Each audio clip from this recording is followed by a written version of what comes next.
నమస్తే. మన ఇండియాకి క్యాపిటల్ సిటీ న్యూఢిల్లీ. అదేవిధంగా మన తెలంగాణ క్యాపిటల్ హైదరాబాద్.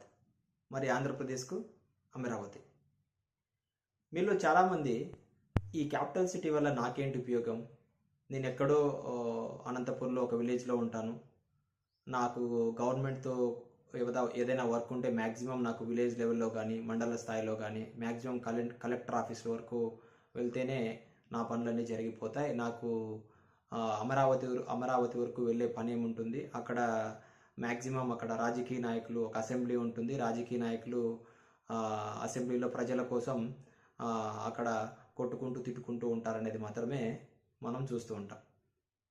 సో ఈరోజు మన వీడియోలో ఈ రాజధాని అంటే ఏంటి, రాజధానిని ఎలా నిర్మిస్తారు, రాజధాని వల్ల మనకి ఏంటి ఉపయోగం, అదేవిధంగా రాజధాని మన అమరావతికి సంబంధించిన రాజధాని గత 10 సంవత్సరాల్లో కొన్ని జరిగిన మిస్టేక్స్ ఏంటి, ఫ్యూచర్లో మన రాజధానికి సంబంధించిన డెవలప్మెంట్ ఎలా ఉండబోతుంది, ఎలా ఉండాలి అనే విషయాలని మనం ఈరోజు ఈ వీడియోలో తెలుసుకుందాం.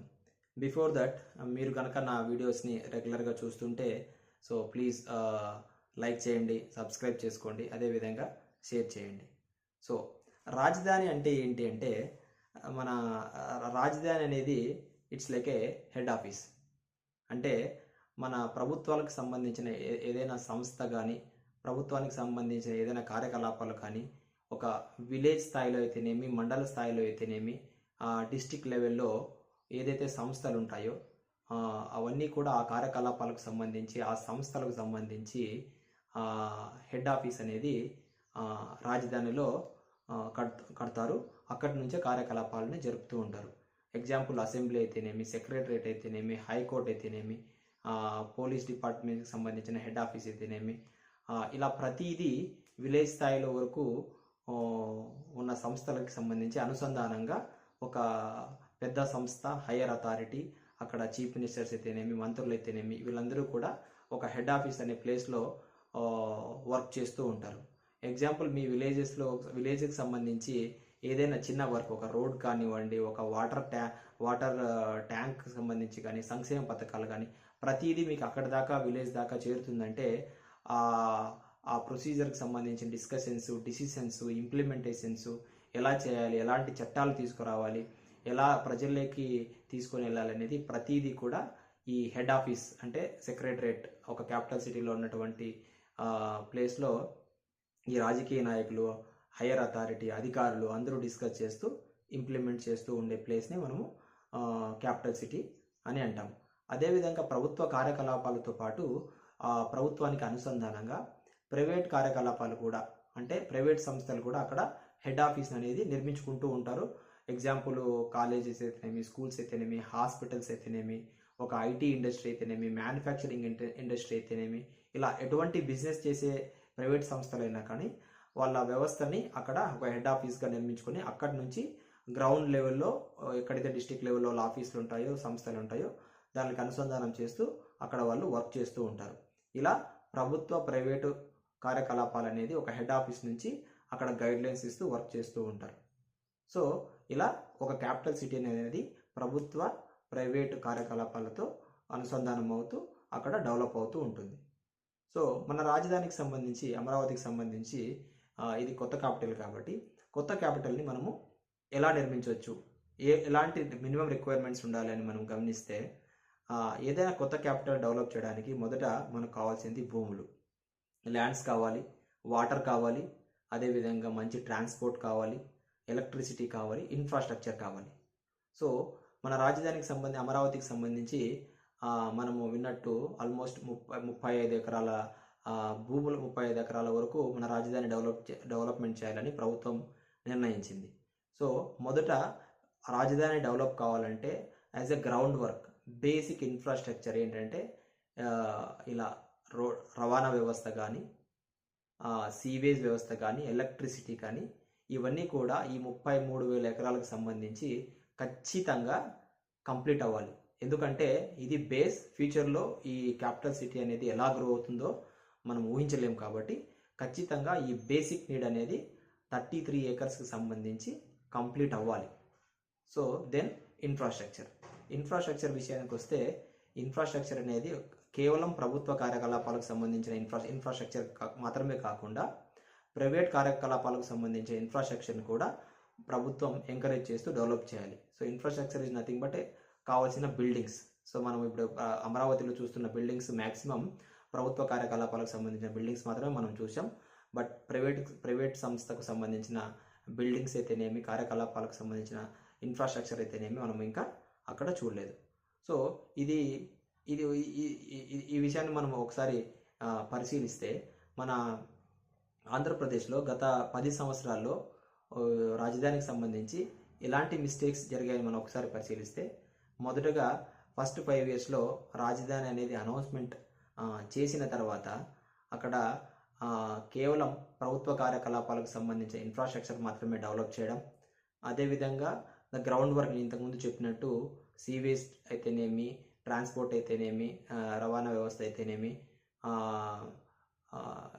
ప్లస్ ఎలక్ట్రిసిటీకి సంబంధించిన వర్క్ అనేది అది ఇంకా కంప్లీట్ కాకపోవడం, ప్రభుత్వ కార్యకలాపాలకు సంబంధించిన బిల్డింగ్స్ మాత్రమే కట్టడం, ప్లస్ కట్టిన బిల్డింగ్స్ కూడా టెంపరీ అనేది చెప్తూ రావడం, ప్లస్ ఒక నెగిటివ్ పబ్లిసిటీ వచ్చి ఒక ల్యాండ్ మాఫియా జరిగిందనేది మనం ఫస్ట్ 5 ఇయర్స్లో చూసాం.